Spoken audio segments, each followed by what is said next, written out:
প্রতিদিন মালিকের নির্ধারিত সময় মতন কাজে যাওয়ার জন্য খুব জরুরি হলো সময় মতন তাড়াতাড়ি করে ঘুম থেকে ওঠা। কিন্তু আজকে আমার ওটাই মিস হয়ে গেছে। আজকে ঘুম থেকে উঠতে যথেষ্ট লেট হয়ে গেছে, যার জন্য খুব তাড়াহুড়ো করে আমার সকাল সকাল বেরোতে হলো। এখানে যখনই আমি স্টেশনে যাচ্ছিলাম তখনই ২ শালিক দেখা ভালো, কিন্তু আমি ১ গাদা শালিক দেখতে পেলাম। তো এটা ভালো না খারাপ সেটা তোমরা একটু কমেন্টে জানিও। তোমরা কি যাই হোক, ভাবো নিজেদের এটা একটা মতামতটা আমাকে অনেকে জানিও। কুসংস্কার ভাবে, অনেকে তা ভাবে এখানে যে দেখলাম এটা ট্রেন কাজ চলে করে। এসেছে উল্টো তো দিকে, মানে এটা শিয়ালদার দিকে যাওয়ার ট্রেন, আর আমি যাব এখন বনগাঁর দিকে।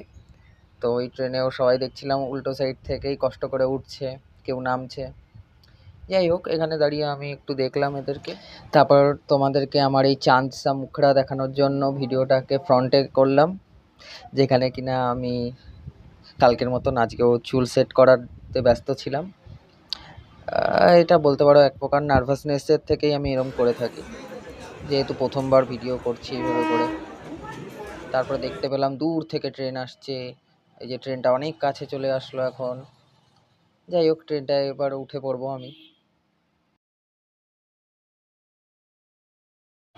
এখনের যে ভিডিওটা দেখতে পাচ্ছ, এটা আমি ট্রেন থেকে নেমে গেছি হাবড়াতে, এবং আমার পিছনে কিছু ফলের দোকান ছিল। এবার আমি হেঁটে এখান থেকে নামছি, এবং তারপরে আর মাঝখানে ভিডিও বানাতে পারিনি। তো এটা আমি মানে প্রথমবার সকালবেলা যখন কাজে বসে কিছুটা কাজ করবার পরে চা পাই, তখন চা খাচ্ছিলাম। এবং বাইরে তোমাদেরকে এটা দুপুরবেলার একটা সিন দেখাচ্ছি, যেখানে আমার এই টেডি বিয়ার টাইপের যে বেলুনগুলো রয়েছে, এই বেলুনগুলো দেখে পুরো মানে কি বলবো, বাচপানকে দিন ইয়াদ আ গয়া এরকম অবস্থা।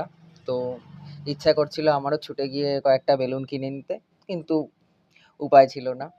কিন্তু বেলুনগুলো সত্যিই খুব কিউট। তোমাদের কেমন লাগলো বলো। তারপরে আমি একটু সন্ধ্যেবেলা স্ন্যাক্স বলতে আমার এই ঝুড়ি ভাজা এবং চা দিয়ে আজকে স্ন্যাক্সের কাজটা কমপ্লিট করলাম সন্ধ্যেবেলায়। তারপর গুটি গুটি পায়ে হাঁটতে হাঁটতে চলে এলাম স্টেশনে, এবং স্টেশন থেকে এখন ধরবো আমি ট্রেন। এখানেও স্টেশনে উঠেই সামনে ফুচকার দোকান দেখে অনেক দিন ধরে ফুচকা খেতে ইচ্ছা করছিল, তো চলে গেলাম আমি সোজা ফুচকা খেতে। এই সামনে দোকান, এখানে ফুচকা খেলাম আমি।